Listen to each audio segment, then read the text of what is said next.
தன் வாழ்க்கை வரலாற்றை எழுதிய நாமக்கல் கவிஞர் ராமலிங்கம் பிள்ளை தன் புத்தகத்திற்கு என்ன பெயர் வைத்தார்? என் கதை. என் கதை என்றால் அது புனைவு அல்ல, உண்மை. ஒரு கதை, சோழனை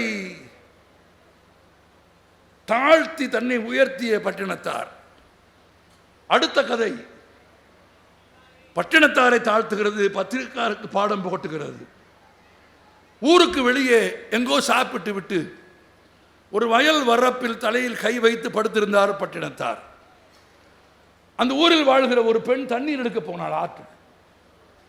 போகிற போது அந்த ஊருக்கு புதிதாக வாழ்க்கைப்பட்டு வந்த ஒரு பெண்ணையும் அழைத்து கொண்டு போனாள். இருவருமாக நடந்து போன போது இடுப்பில் ஒரே ஒரு துண்டோடு தலைக்கு கை வைத்து படுத்த பட்டினத்தாரை இருவரும் பார்த்தார்கள். நல்ல தூக்கத்தில் இருக்கார். யாரு அப்படின்னு ஊருக்கு வாக்கப்பட்டு வந்தவ கேட்டா.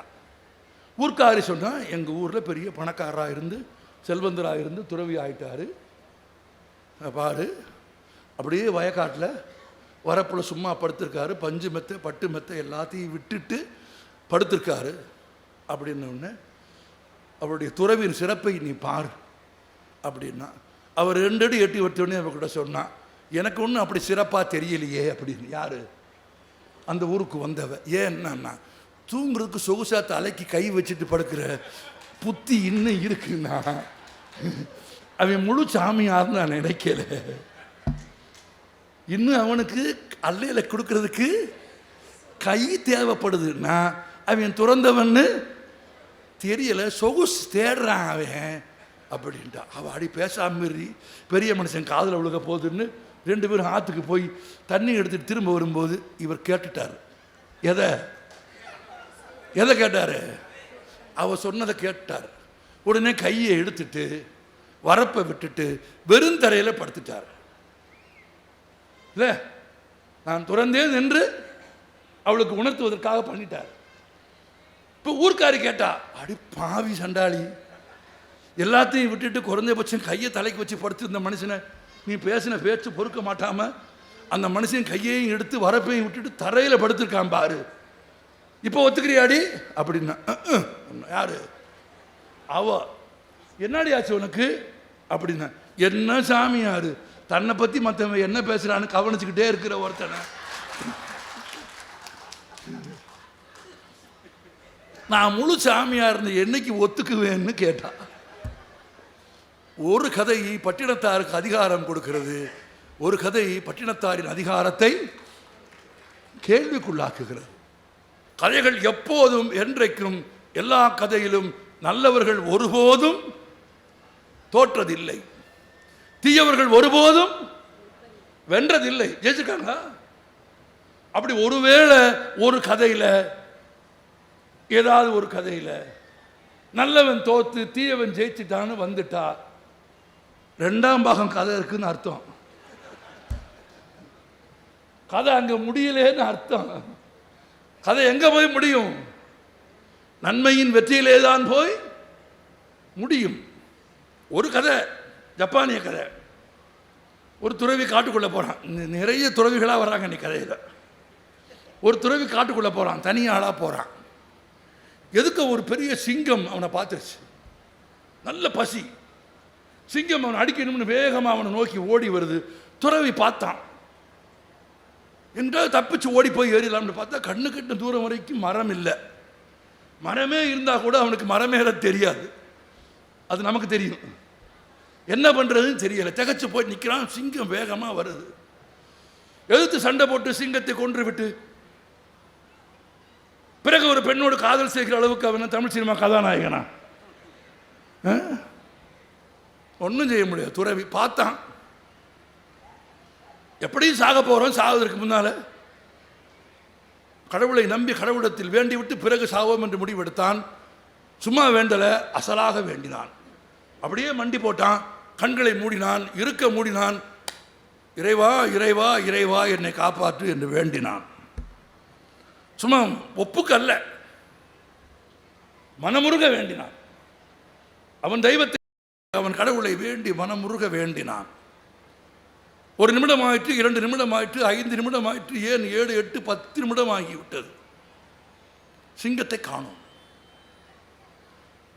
அவனுக்கும் அதற்கும் இருந்த இடைவெளியில் அது ஓடி வந்த வேகத்திற்கு இந்நேரம் அந்த குரவலையை கடித்திருக்க வேண்டுமா வேண்டாமா? அவனுக்கும் அதற்கும் இருந்த இடைவெளியில் அது ஓடி வந்த வேகத்தில் அதற்கு இருந்த பசியில் அது இந்நேரம் அவன் குரல் வழியை கடித்திருக்க வேண்டும். ஆனால் காணோம். கண்ணை திறந்து பார்க்கவும் பயம். ஆனாலும் பார்த்தாகணும்ல. மெதுவாக பார்த்தான், சிங்கத்தை காணோம். எங்கேயுமே காணோம். சுத்தி முத்தி பார்த்தான், காணோம். இறைவா உனக்கு நன்றி, என்னை கொல்ல வந்த சிங்கத்தை இல்லாமல் செய்தாயே, உனக்கு நன்றி அப்படின்னு குனிஞ்சான். சிங்கம் பக்கத்தில் படுத்திருந்துச்சு. சிங்கம் என்ன பண்ணுதுன்னு பார்த்தா அது பிரேயர் பண்ணிக்கிட்டு இருந்துச்சு. ரொம்ப நெகிழ்ந்துட்டான். இறைவா நீ மகத்தானவன், என்னை கொல்ல வந்த சிங்கத்தை தடுத்தது மட்டுமல்ல இறைவா, அந்த சிங்கத்தை மனிதர்களைப் போல் பிரார்த்தனை செய்யும் இடத்திற்கு உயர்த்தினாயே, நீ மகத்தானவன். சிங்கம் சொல்லுச்சு, மெதுவாக பிரார்த்தனை செய், என் பிரார்த்தனைக்கு இடையூறு செய்யாதே. என்ன நண்பா, என்ன பிரார்த்தனை செய்கிறாய் என்று சிங்கத்தை பார்த்து துறவி கேட்டான். சிங்கம் சொன்னது, உன்னை எனக்கு உணவாக தந்த கடவுளுக்கு நன்றி சொல்லிக் கொண்டிருக்கிறேன் என்று சொன்னது. ஆனால் இந்த கதை இங்கே முடியல. இதுக்கு பிறகு ஒரு 2 வரி இருக்கு. இது புகழ்பெற்ற ஜப்பானிய ஜென் கதை. தன்னை சிங்கத்திடமிருந்து காப்பாற்றியதற்காக துறவி கடவுளுக்கு நன்றி சொன்னான். துறவியை உணவாக தந்ததற்காக சிங்கம் கடவுளுக்கு நன்றி சொன்னது. ஜப்பானிய குருமார்கள் எழுதினார்கள், பாவம் கடவுள் என்று எழுதினார்கள். இந்த கதை என்னை யோசிக்க வைக்கிறது. இப்ப கடவுள் யார் பக்கத்தில் நிற்பார் என்று நான் யோசிக்கிறேன், இல்லையா? யார் வலிமையானவர்களோ அவர்கள் பக்கம் கடவுள் நிற்கிறார். தன்னை காப்பாற்றிக் கொள்வதற்காக கடவுள் அந்த வழியைத்தான் தேடுகிறார். ஆமா, அவரே தோல்வி அடைந்து விட்டால் பிறருக்கு வெற்றியை கொடுக்க முடியும். எனவே இருவரில் யார் வலிமையானவர்களோ, ஒருவேளை அவன் துப்பாக்கி வைத்திருந்தால், அவனிடத்தில் கூர்மையான ஆயுதங்கள் இருந்தால் அவன் தானே வென்றிருப்பான். யாரிடத்திலே அறிவு இருக்கிறதோ, யாரிடத்திலே புத்தி இருக்கிறதோ, யாரிடத்திலே ஆயுதங்கள் இருக்கிறதோ அவர்கள் வெல்வார்கள். யார் வெல்வார்களோ அவர்கள் பக்கத்திலே போய் கடவுள் நின்று கொள்வார். அப்படி நில்வதன் மூலம் வெற்றியின் பக்கம் நான் நிற்பதாக கடவுள் ஒரு தோற்றத்தை உண்டாக்குவதற்கு கதைகளைப் போல் கடவுளுக்கு வேறு வழியே கிடையாது. ஒரு கதை இது. ஆமா, இந்த கதைகள் எதுவும் கடவுளுக்கு எதிரான கதைகள் அல்ல, கடவுளுக்கு ஆதரவான கதைகள், கடவுளை காப்பாற்றும் கதைகள். அப்படி கடவுளை காப்பாற்றிய இன்னொரு கதை இருக்கிறது, அழகான கதை. ஒரு காட்டில், படர்ந்த காடு, ஒரு நல்ல சேவல், காட்டு சேவல் ஒரு மரத்தடியிலே இறை தேடிக் கொண்டிருந்தது. பறவைகளிலேயே எனக்கு ரொம்ப பிடித்த பறவை சேவல். மயிலை தேசிய பறவையாக தேர்வு செய்தவர்களின் தேர்வை நான் குறை சொல்ல மாட்டேன். ஆனால் தேர்வுக்குழுவில் நான் இருந்தால் மயிலை தேர்வு செய்திருக்க மாட்டேன். ஏனென்றால் மயிலின் குரல் அவ்வளவு இனிமையானது. ஆமாம், கக்குவா வாந்தி எடுத்த மாதிரி இருக்கும் மயிலோட குரல். சேவல் அப்படி இல்லை, மல்டி கலரில் இருக்கும். அந்த நடை பார்த்துருக்கீங்களா? சேவல் நடை பார்த்துருக்கீங்களா? அதுவும் கூரை மேலே நடந்து போகிறத பார்த்துருக்கீங்களா? ஒரு ஒய்யாரம் இருக்கும். அதை விட ரொம்ப முக்கியம் அதனுடைய வால்.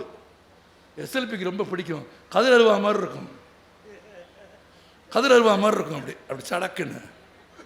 அதை விட ஒரு சின்ன புழுவை எடுத்து வச்சுக்கிட்டு அதுக்கு ஜோடி கூப்பிட்றத பார்த்துருக்கீங்களா? உலகத்திலேயே லவ் பண்ணுறதுக்கு அதுக்கு இணையான பறவையே கிடையாது. பார்த்துக்கோங்க.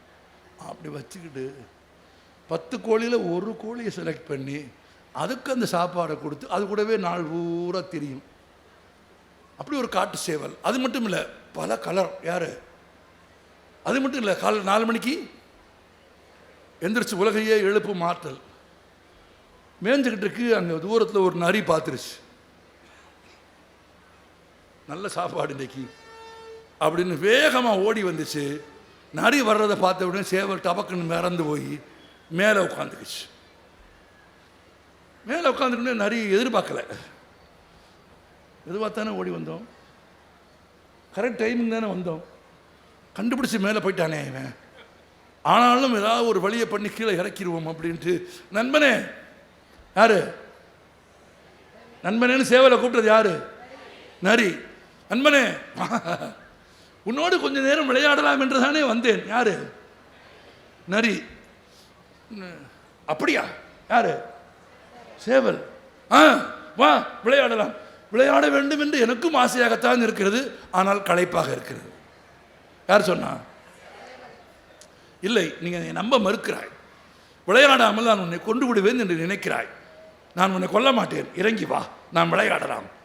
நான் உன்னை நம்புகிறேன், ஆனால் களைப்பாக இருக்கிறது. யார் சொன்னது? சேவல். இல்லை, நம்பிக்கை இல்லாமல் பேசாதே, நான் சொல்கிறேன் உன்னை ஒரு தீங்கும் செய்ய மாட்டேன், இறங்கி வா. நான் நம்புகிறேன், ஆனால் களைப்பாக இருக்கிறது, வரமாட்டேன். அப்போ நரி சொன்னது, இன்றைக்கு காலையில் கடவுள் வந்திருந்தார் காட்டுக்கு. அந்த பொதுக்குழு கூட்டத்திற்கு அழைப்பு வந்தது உனக்கு தெரியாதா? அப்படிதான். பொதுக்குழு கூட்டத்திற்கு அழைப்பா?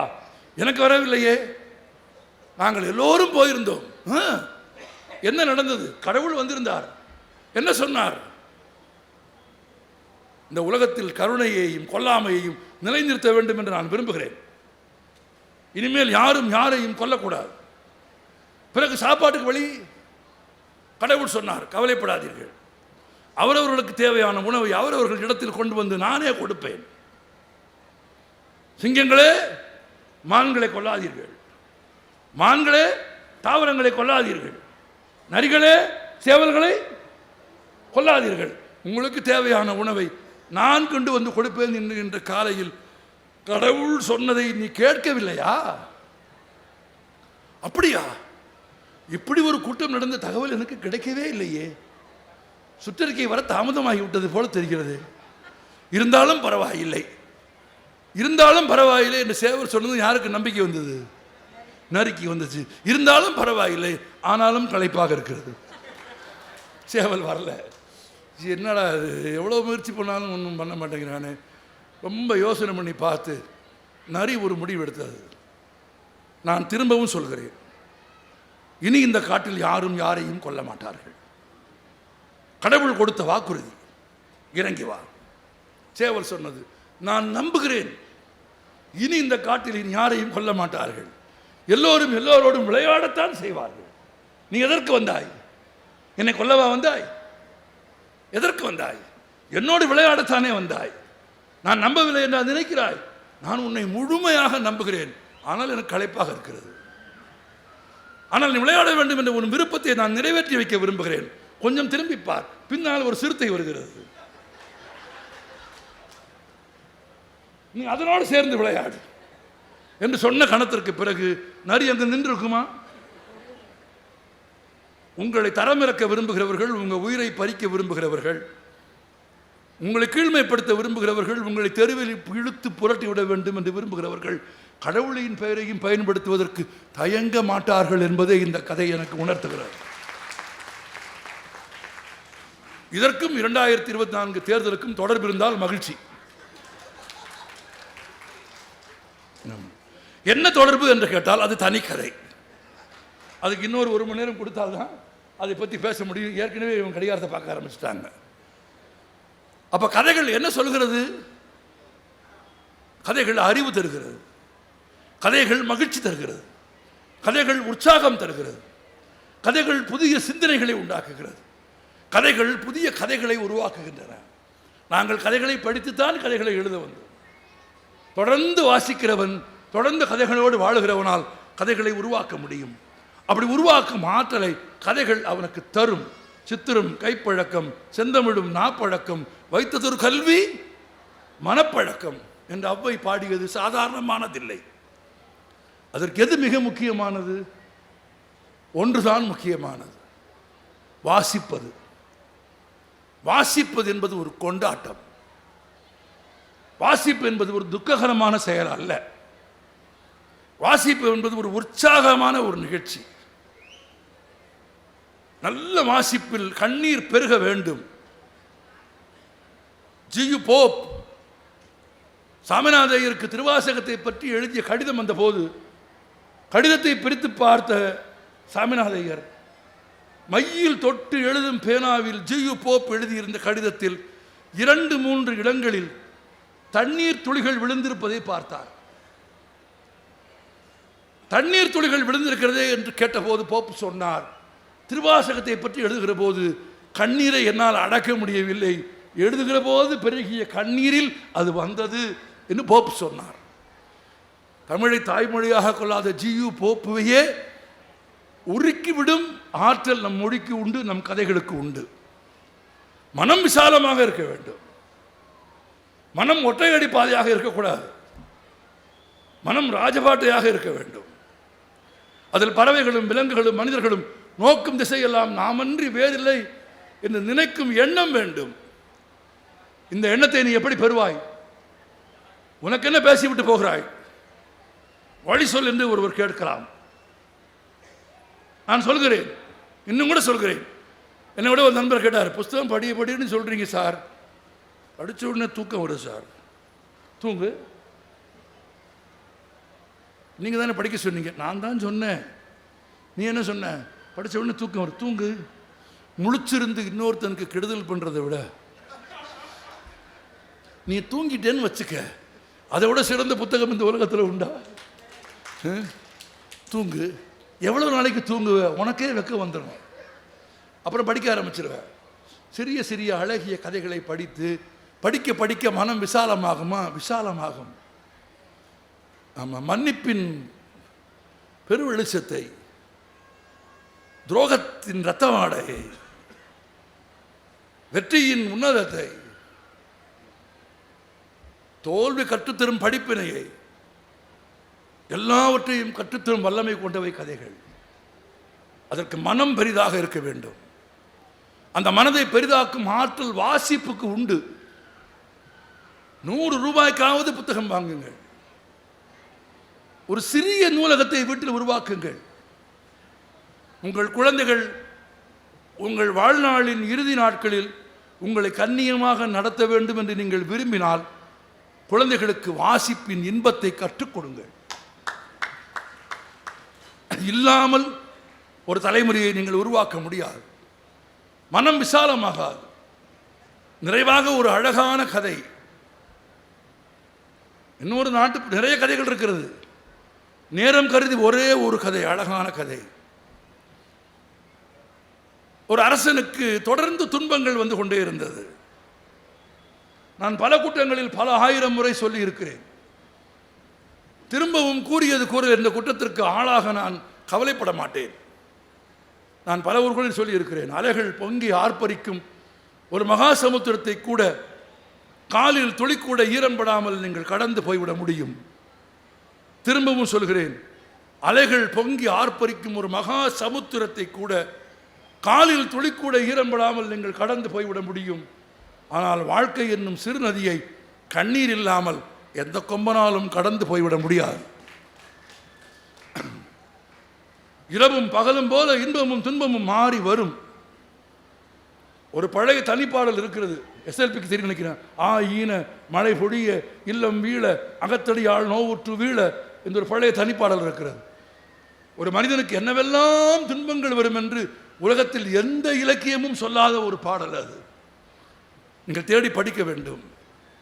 அந்த துன்பங்களை வெல்லும் ஆற்றலை கதைகள் நமக்கு தருமா? தரும்.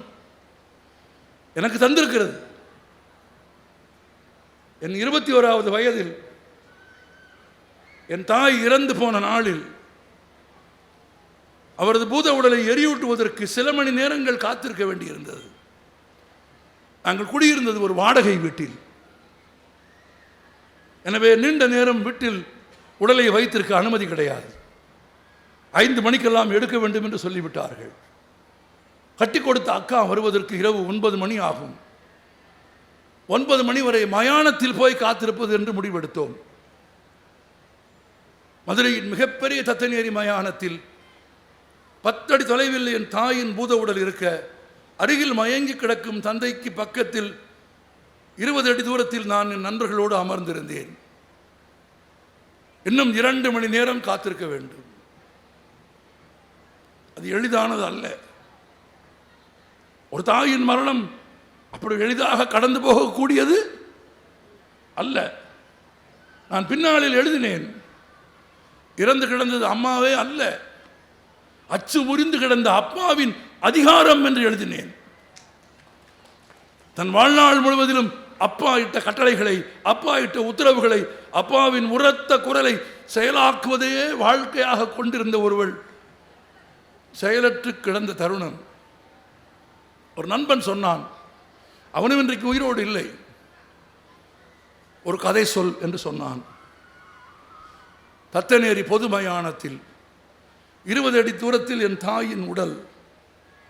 அந்த துயரத்தை கடப்பதற்கான ஒரு தோணியை, அந்த துயரத்தை கடந்து போவதற்கான ஒரு படகை என் மனம் தேடி தவித்துக் கொண்டிருந்த தருணத்தில் நண்பன் சொன்னான், ஒரு கதை சொல். இன்னொரு நண்பன் சொன்னான், இந்த தருணத்தில் எப்படி கதை சொல்ல, நீ சும்மா இரு, அவன் சொல்லுவான். நான் சொன்னேன், உலக புகழ்பெற்ற மாமேதை ஆந்தன் செக்காவ் எழுதிய 6வது வார்டு என்கிற கதையை 1.5 மணி நேரம், அந்த குறு நாவலை என் நண்பர்களுக்கு நான் அந்த மயானத்தில் இருந்து சொன்னேன். கதை சொல்வதற்கான எல்லா தகுதியும் உடையவன் நான். பெருகிய கண்ணீரோடு தான் அந்த கதையை சொன்னேன். 6வது வார்டு என்பது எங்கோ ருஷ்யாவின் ஒரு மூலையில் ஒரு மனநோய் மருத்துவமனையில் நடந்த கதை அல்ல. இந்திய குடும்பங்கள் எல்லாமே மனநோய் மருத்துவமனைகளாக, அதில் சிக்குண்ட மனநோயாளிகளாக எல்லா தாயும், எல்லா பெண்ணும், எல்லா மகளும் சிறைப்பட்டு கிடப்பதை எனக்கு சொல்லி அந்த கதையை கண்ணீரோடு நான் சொல்லி முடித்தேன். என் துயரத்தின் பெரு வெள்ளத்தை கடப்பதற்கு அன்றைக்கு செக்காவ் எனக்கு துணை செய்தார். 6வது வார்டு கதையிலே இருந்துதான் நான் அந்த துன்பத்திலே இருந்து மீண்டு கரையேறினேன். 1.5 மணி நேரம் கழித்து நான் கதை சொல்லி முடித்த கணத்தில் அக்கா வந்தாள். பிறகு எல்லாம் முடிந்தது. ஆற்றில் போய் குளித்துக் கொண்டிருந்த போது என் அருகே வந்து கட்டி அணைத்து கண்ணீரோடு ஒரு நண்பன் சொன்னான், கதை சொல்லி வளர்த்த அம்மாவுக்கு சொன்ன கடைசி கதை என்று சொன்னான். நாங்கள் கதைகளால் வாழ்ந்தவர்கள், கதைகளால் உயிர்த்து கிடக்கிறவர்கள். ஏனெனில் கதைகள் எங்கள் மனங்களை விசாலப்படுத்தி இருந்தது. எங்கள் துயரங்களை, நாங்கள் சந்தித்த துரோகங்களை, நாங்கள் சந்தித்த பகைமைகளை எல்லாவற்றையும் வெல்லும் ஆற்றலை கதைகள் எங்களுக்கு கொடுத்திருந்தன. நான் அதற்காகத்தான் உங்களை படிக்க சொல்கிறேன். ஒரே கதைதான். ஒரு அரசன் இருந்தான். ஒரே மாதத்தில் அவன் 12 வயது மகன் பாம்பு கடித்து இறந்து போனான். அவன் நீண்ட நாட்களாக பிரியமாக வளர்த்த அவனது குதிரை ஒரு நாள் எதுவுமே இல்லாமல், தடையமே இல்லாமல் கீழே விழுந்து இறந்து போனது. அவனுக்கு ஆலோசனை சொன்ன நண்பன் இறந்து போனான். ஒரே மாதத்திற்குள் அந்த அரசனுக்கு தொடர்ந்து 4-5 இழப்புகள். அவனால் அவன் துன்பங்களில் இருந்து மீளவே முடியவில்லை. அவனுக்கு பணம் இருந்தது, பொருள் இருந்தது, அதிகாரம் இருந்தது, செல்வம் இருந்தது, உணவு இருந்தது, எல்லாம் இருந்தது. துன்பம் பெரும் கடலாக, சமுத்திரமாக அவனை அழுத்திக் கொண்டே இருந்தது. ஒரு நாள் அமைச்சன் வந்து சொன்னான், பக்கத்தில் இருக்கிற காட்டில் ஒரு துறவி வந்திருக்கிறார், அவரை போய் பார்த்தால் மன நிம்மதி கிடைக்கிறது என்று மக்கள் சொல்லுகிறார்கள், நாம் போய் பார்க்கலாமா?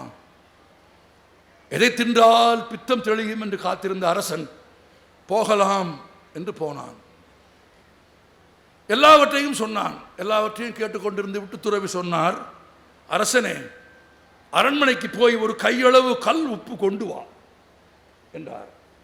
அரசன் திரும்பி, யாரங்கே என்றான். துறவி சொன்னான், யாரங்கே இல்லை, நீ போ, நீ போய் கையளவு உப்பு கொண்டு வா. வேறு வழி இல்லாமல் தானே எழுந்து போய் அரண்மனைக்கு போய் கையளவு உப்பு கொண்டு வந்தான் அரசன். துறவி தன் பக்கத்தில் வைத்திருந்த ஒரு சொம்பு தண்ணீரில் அந்த உப்பை போட சொன்னான். உப்பை சொம்பில் போட்ட பிறகு ஒரு 10-15 நிமிடங்களில் தண்ணீர் உப்பை முழுவதுமாக செரித்து கொண்டது. துறவி சொன்னான், உப்பு தெரிகிறதா? இல்லை, இந்த தண்ணீரை குடி. அரசன் சொன்னான், இதை இதை இதை எப்படி குடிப்பது? குடி. இதை எப்படி குடிப்பது? அட சுவைத்து பார். அரசன் சுவைத்தான். கரிப்பு கரிக்கத்தானே செய்யும். துப்பிட்டு கரிக்கிறது, குடிக்க முடியும். வை வை வை. இது என்ன சோதனை? இன்னும் முடியவில்லை. மீண்டும் போய் இன்னும் ஒரு கை உப்பு கொண்டு வா. நானே போக வேண்டுமா? ஆம், நீதான் போக வேண்டும். உன் துன்பங்களுக்கான மருந்தையும் பாதையும் நீதானே தேர்வு செய்ய வேண்டும். உன் பரிவாரங்களால் உன் துன்பத்தை தீர்க்க முடியாது. போ, கொண்டு வா. அரசன் மீண்டும் போனான். மீண்டும் திரும்ப ஒரு கை உப்பு எடுத்து கொண்டு வந்தான். இந்த முறை துறவி அவன் வந்ததும் எழுந்து நடந்து போக ஆரம்பித்தார். பின்னாலேயே அரசன் போனான். கொஞ்ச தூரம் நடந்து போன பிறகு, எங்கே போகிறீர்கள் என்று அரசன் கேட்டான். அமைதியாக வா. கொஞ்ச தூரம் போன பிறகு ஒரு குளம் வந்தது. குளத்தின் அடிப்பகுதி தெரிகிற அளவுக்கு தெளிந்த குளம் அது. உப்பை அதில் போடு. உப்பை அரசன் அதில் போட்டான்.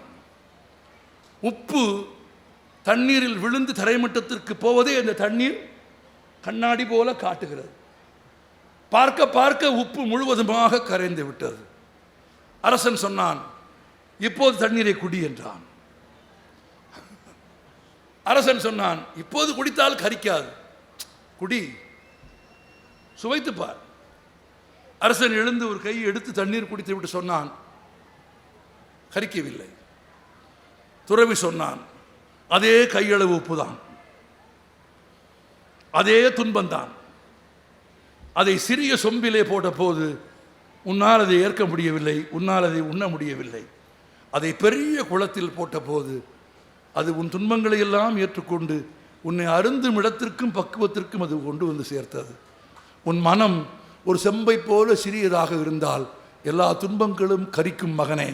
உன் மனம் குளம்போல விரிந்திருந்தால் எந்த துன்பத்தையும் உன்னால் வெல்ல முடியும் மகனே என்று சொன்னான் என்ற ஒரு கதை இருக்கிறது. உங்கள் மனங்களும் குளம்போல், ஏரிபோல், ஏன் மிகப்பெரிய வற்றாத சுனை நீர்களைப் போல, அருஞ்சுனை ஊற்றைப் போல பறந்து விரிய வேண்டும் என்று வாழ்த்தி, வாய்ப்புக்கு நன்றி.